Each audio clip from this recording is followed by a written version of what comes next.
हाँ जी, तो आज हम शुरू करते हैं यूकैरियोटिक सेल्स। ठीक है, इससे पहले हमने प्रोकैरियोटिक पढ़ लिया था जिसके पास ज़्यादा डेवलप्ड न्यूक्लियस नहीं था, थोड़ा राइबोसोम था, 3 परतीय झिल्लियाँ थी। पहली थी ग्लाइकोकैलिक्स, फिर थी कोशिका भित्ति, फिर थी जीवद्रव्य झिल्ली। ठीक है, अब हम पढ़ने वाले हैं यूकैरियोटिक। अब स्टार्ट होगा ये जो मेन चैप्टर है, जो कोर है, वो स्टार्ट हो जाने वाला है। यूकैरियोटिक से हम पढ़ने वाले हैं ससीम केंद्र की, मतलब अच्छा खासा केंद्रक है इनके पास। आई रिपीट कि अच्छा खासा केंद्रक है इनके पास। यूकैरियोटिक्स में देख लो कौन कौन आ रहे हैं। आर्किबैक्टीरिया, पादप, प्राणी, कवक, ये यूकैरियोटिक कोशिकाएं होती हैं। क्यों? क्योंकि इनके पास एडवांस फीचर का न्यूक्लियस है और सबसे एडवांस है अपने में। नेक्स्ट, यूकैरियोटिक कोशिकाओं में झिल्लीदार अंगकों की उपस्थिति के कारण कोशिका द्रव्य विस्तृत कक्षयुक्त प्रतीत होता है। मतलब क्या होता है, जो यूकैरियोटिक है उनकी जो कोशिकाएं, पहली बात तो वो एक आवरण से कवरित है। दूसरी बात कि उस पर भरपूर मात्रा में कोशिका अंग है। कोशिका अंग, इसका मतलब क्या है कि माइटोकॉन्ड्रिया है, क्लोरोप्लास्ट है, लाइसोसोम है, पेरोक्सीसोम है, राइबोसोम है, अंतःपदवी जालिकाएं हैं, गोल्जी बॉडी है, तारकाएं हैं, ये सब है। इतने सारे कोशिकांग हैं और भी कुछ रह गया होगा मुझसे, बहुत सारे कोशिकांग हैं। ठीक है गाइस, अब 1 बाय 1 उन कोशिकांगों के बारे में पढ़ने वाले हैं। 1 बाय 1 जितने मैंने बोले हैं ना अभी, उससे भी ज़्यादा अपन पढ़ने वाले हैं अभी। सबसे पहले शुरुआत करेंगे विदाउट वेस्टिंग एनी टाइम कोशिका झिल्ली के बारे में। अब बेटा बहुत बड़े बड़े क्वेश्चन ही आएंगे यहाँ से, कॉम्पिटिटिव एग्जाम नहीं, आपके 11th क्लास से बड़े बड़े क्वेश्चन ही आएंगे। टिप्पणी दीजिए, व्याख्या कीजिए, निबंध बनाइए, जो भी है। तो आपको क्या करना है, कोशिका झिल्ली हेडिंग ढालनी है, ढाल दी हेडिंग। उसके बाद में क्या करना है, पर्टिकुलर जो कोशिका झिल्ली है उसका डायग्राम बना के आना है विथ लेबल्ड। दूसरा काम क्या करना है, पॉइंट वाइज पॉइंट पहले ये क्लियर करना है कि डिस्कवरी किस हिसाब से हुई या किसने की। अगर कुछ लिखा हुआ है तो वो लिखो, एंड पॉइंट बाय पॉइंट अब जैसा मैं बताने जा रही हूँ वैसा वैसा वहाँ पे लिख के आना है। ठीक है, चलो। इलेक्ट्रॉन माइक्रोस्कोप जब खोजा गया ना, तब अपन ने कोशिका झिल्ली को देख लिया। यहाँ पे साइंटिस्ट का नाम नहीं दे रखा है अभी तक, तो यहाँ पे मत बोलना। ठीक है, जैसे जैसे साइंटिस्ट का नाम आएगा वैसे वैसे मैं बताऊंगी। देखो, अध्ययनों के बाद इस बात की पुष्टि हुई कि जो कोशिका झिल्ली है वो मुख्यतः लिपिड, देखो लिपिड, वो प्रोटीन की बनी होती है। क्या लगता है इतना आसान था क्या? इतना आसान था कि बताना? चलो, इलेक्ट्रॉन माइक्रोस्कोप ठीक है, ओके, अच्छी बात है। इलेक्ट्रो माइक्रोस्कोप ठीक है, क्या इतना आसान था बताने की चीज़? नहीं, बहुत स्टडी हुई है, बहुत साइंटिस्ट आए हैं गए हैं, उन्होंने क्या किए, खोज की इस चीज़ की। कुछ साइंटिस्ट ने बताया था कि जो कोशिका झिल्ली है ना, वो एकल पड़ती है, एकल पड़ती है, एक स्तर की परत है, एक स्तर की परत है। किसी ने कहा द्विस्तरीय है, किसी ने कहा कि द्विस्तरीय है। देखा, इस तरह से, मतलब ये एक लेयर है और ये दूसरी लेयर है। मतलब जो सभी कोशिकांग हैं, जो कोशिका है, इस पे इसी तरह से आवरण मिलेगा आपको। ओके गाइस, ये वाली बाहरी परत ये बना दी मैंने और ये अंदर वाली ये परत बना दी। इस तरह से अरेंजमेंट होता है और बीच में ये जो गैप है वो ये रहा गैप, अंतरकोशिकीय अवकाश, इस तरह से होती है। किन्हीं किन्हीं साइंटिस्ट ने ये बात बताई कि जो कोशिका झिल्ली है इसके बीच बीच में क्या होते हैं, प्रोटीन होते हैं। बीच बीच में क्या होते हैं, प्रोटीन्स होते हैं, ट्रांसपोर्टर होते हैं, ये सब चीज़ें होती है। और अच्छी बात है, बहुत बढ़िया। किसी किसी साइंटिस्ट ने बताया कि जो ये पार्ट है ये फॉस्फोलिपिड का बना है, ये पूरा पार्ट फॉस्फोलिपिड का बना है, इस तरह से अरेंज है। जो ये हेड वाला पार्ट है, जो हेड है, सिर है, जो हेड वाला पार्ट है वो तो वाटर लविंग है, ध्रुवीय है, पोलर है। और ये जो टेल बनाई है ये अध्रुवीय है। देखो जो लिख रखा है ना, ये सब जो चीज़ लिख रखी है ना, वो मैं बता रही हूँ आपको बहुत बढ़िया तरीके से, बहुत बढ़िया तरीके से बता रही हूँ। अब अगर हेड है, ये ध्रुवीय है,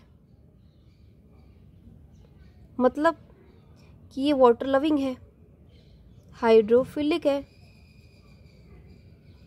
हाइड्रोफिलिक है मतलब जल में घुलनशील होगा।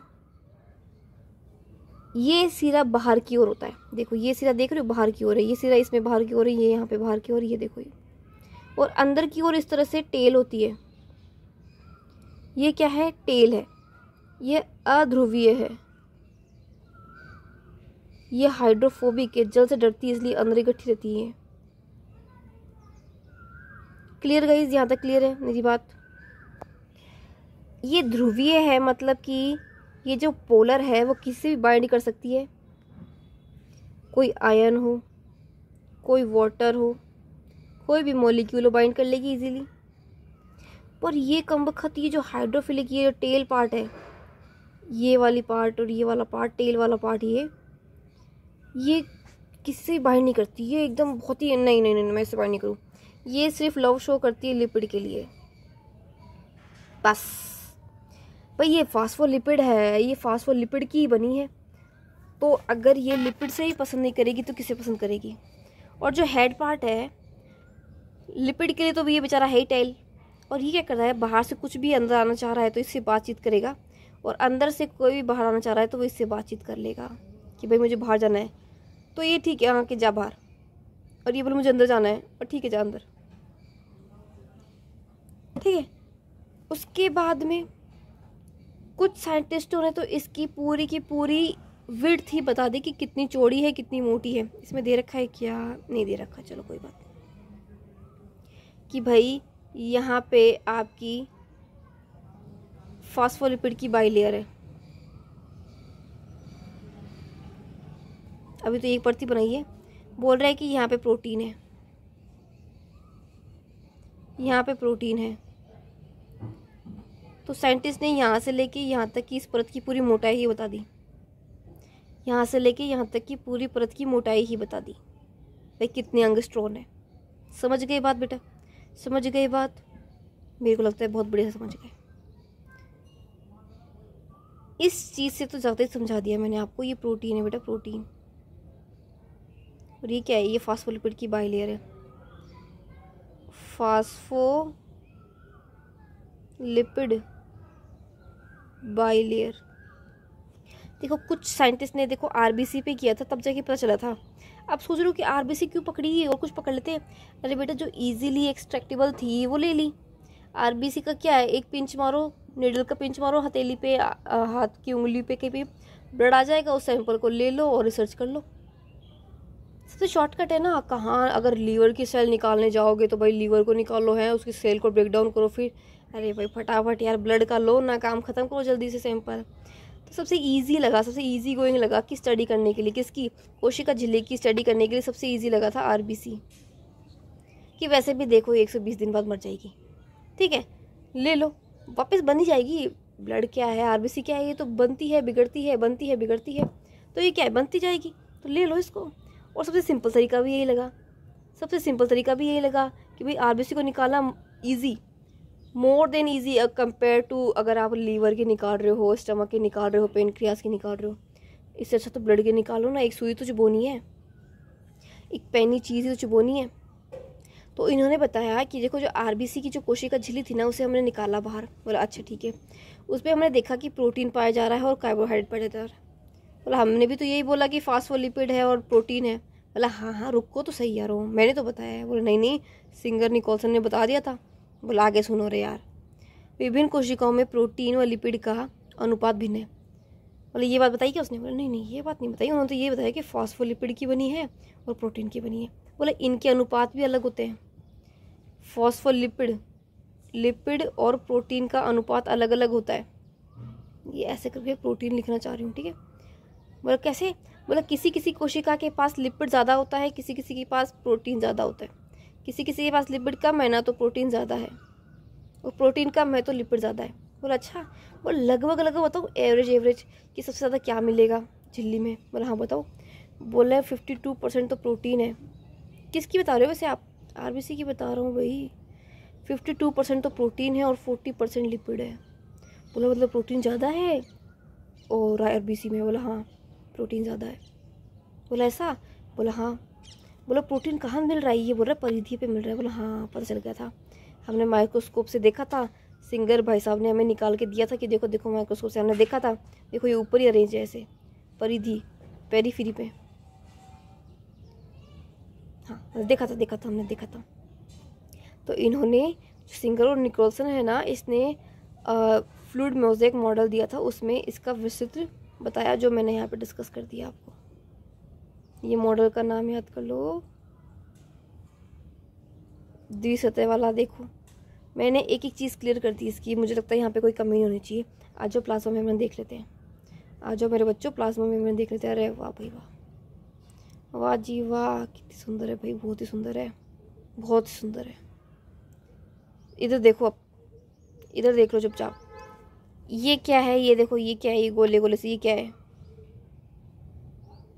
ये प्रोटीन नहीं है। अरे ये प्रोटीन नहीं है, अभी ये प्रोटीन नहीं है, ये हेड पार्ट है, फॉस्फोलिपिड बाइलेयर का हेड पार्ट है। और ये क्या लटक रही? देखो ये धारी सी, ये देखो ये देखो, ये दिख रही है? ये देखो ये क्या निकल रही है? ये टेल निकल रही है। सेम इसी तरह देखो इसमें भी, देखो ये क्या है? हेड है।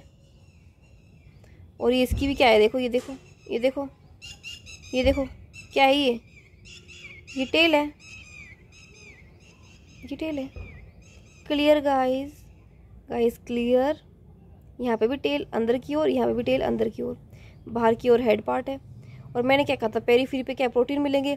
अब चाहे पेरीफ्री आउटसाइड हो सेल के, कोशिका की आउटसाइड हो, चाहे इनसाइड हो, प्रोटीन तो प्रोटीन है ना भाई साहब।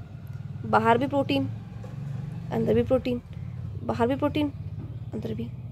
कुछ प्रोटीन क्या होते हैं, बाहर है। एक तो कोई प्रोटीन है जैसे प्लाज्मा मेम्ब्रेन है, ऐसे बना रही हूँ एक बार, बाहर ऐसे हुए। तो जो ऐसे वाले हैं ना, वो तो पेरीफेरल कहलाएंगे, परिधि है। कुछ कुछ ऐसे धसे हुए रहते हैं अंदर, ऐसे आर पार कर देंगे, तो ये बेटा ये कहलाएंगे ट्रांस मेम्ब्रेन वाले।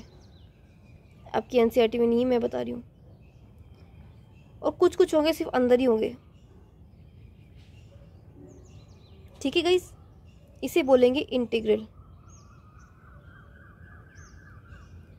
ये देखो ये वाला पहला कौन सा है? परिधि है, जो परिधि पे पाया जाता है। दूसरा कौन सा होता है? ट्रांस मेम्ब्रेन, जो इसमें इंडिकेट नहीं किया हुआ है। तीसरा है अंतर, एकदम अंदर एम्बेडेड है। इसको ट्रांस मेम्ब्रेन बोलो चाहे इसे इंटीग्रल बोलो, एक ही बात है। मतलब कुल मिला के कितने तरीके के प्रोटीन मिले?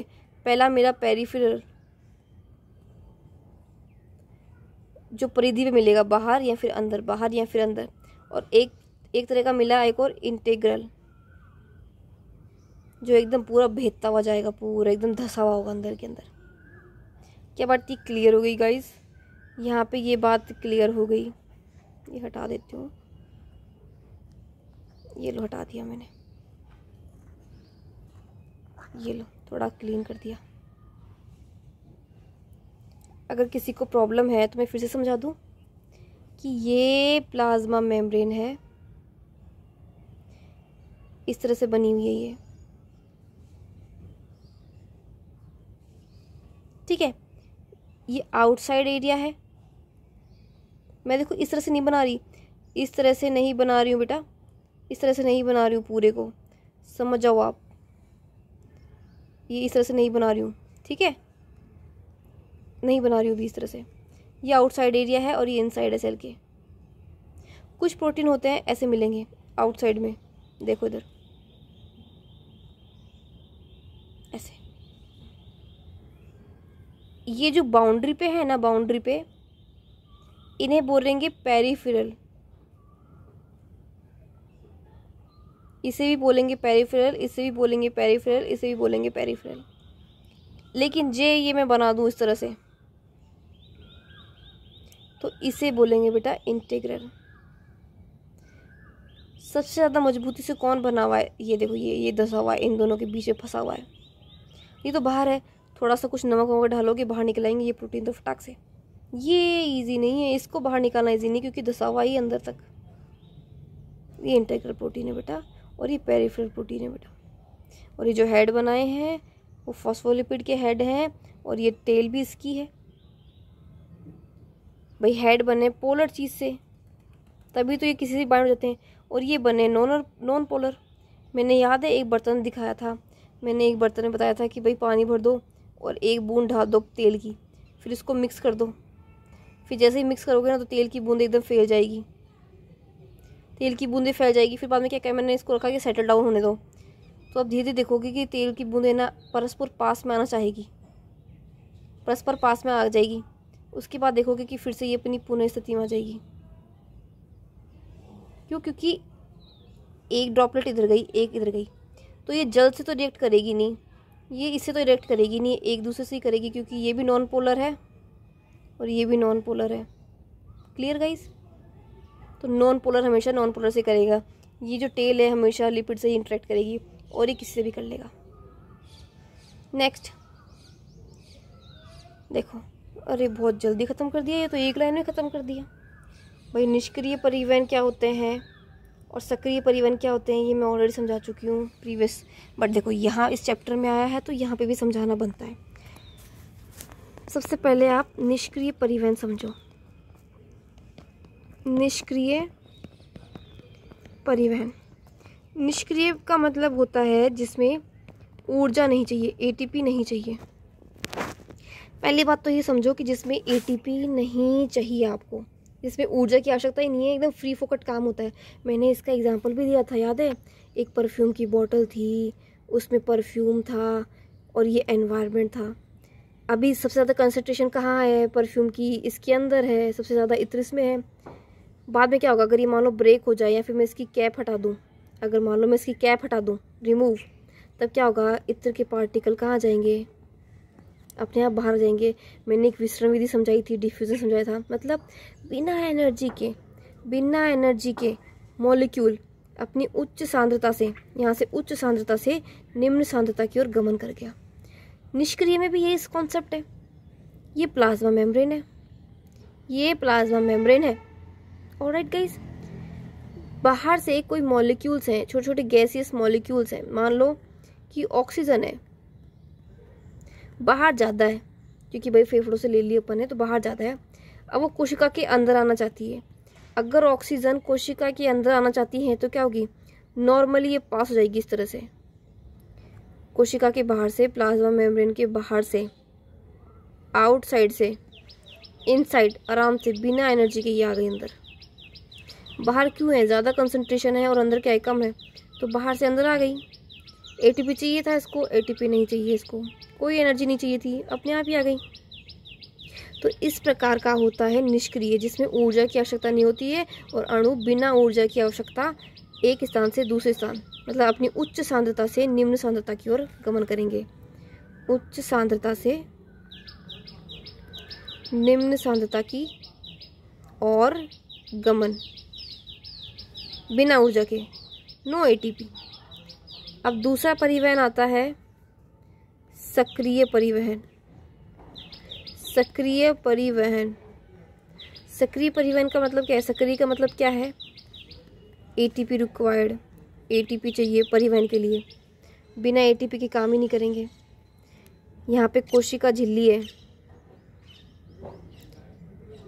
बाहर से कोई मॉलिक्यूल अणु अंदर आना चाहता है, ये अंदर आना चाहते हैं बट ये जा नहीं पा रहे, ये बाहर से अणु अंदर जाना चाह रहे हैं और ये जा नहीं पा रहे हैं, बिल्कुल भी नहीं क्रॉस कर पा रहे।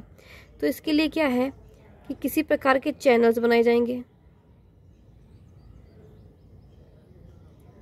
झिल्ली के पास क्या होते हैं, कोशिका के चैनल होते हैं या फिर कोई ट्रांसपोर्टर प्रोटीन पाए जाएंगे। इसमें क्या होगा, ये जो मॉलिक्यूल है यहाँ तक आएंगे, इनसे परमिशन लेंगे कि हमें अंदर जाना है, तो ये जो मॉलिक्यूल है वो बोलेंगे पहले ऊर्जा दे, एटीपी दे। ये इसके पास जाना चाहेगा, बोला एटीपी दे, तब भेजूंगा अंदर। अगर इसके पास आए तो ये भी बोलेगा एटीपी दे, तभी अंदर भेजूंगा।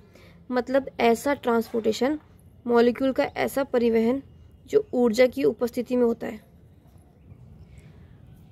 तो यहाँ क्या होगा, एटीपी की सहायता से जो बाहर के मॉलिक्यूल्स हैं वो अंदर आ पाएंगे, वो अंदर आ पाएंगे, अभी अंदर आ जाएंगे। ये देखो अंदर आ गए।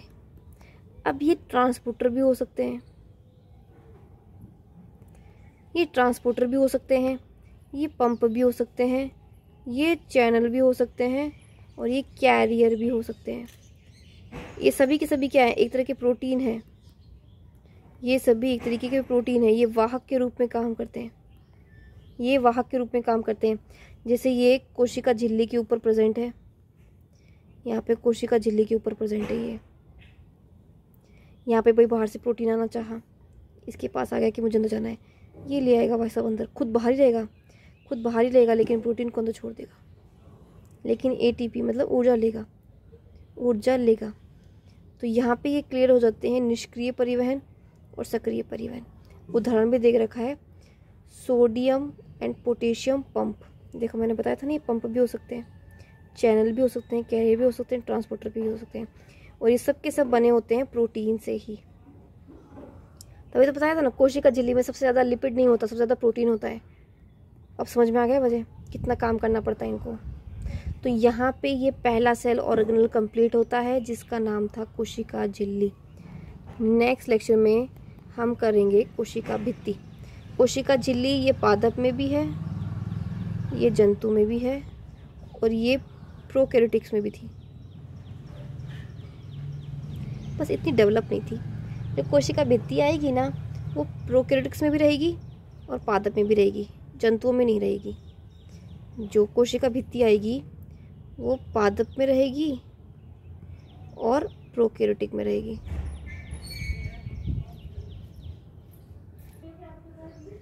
Thank you so much guys, thank you so much for listening me.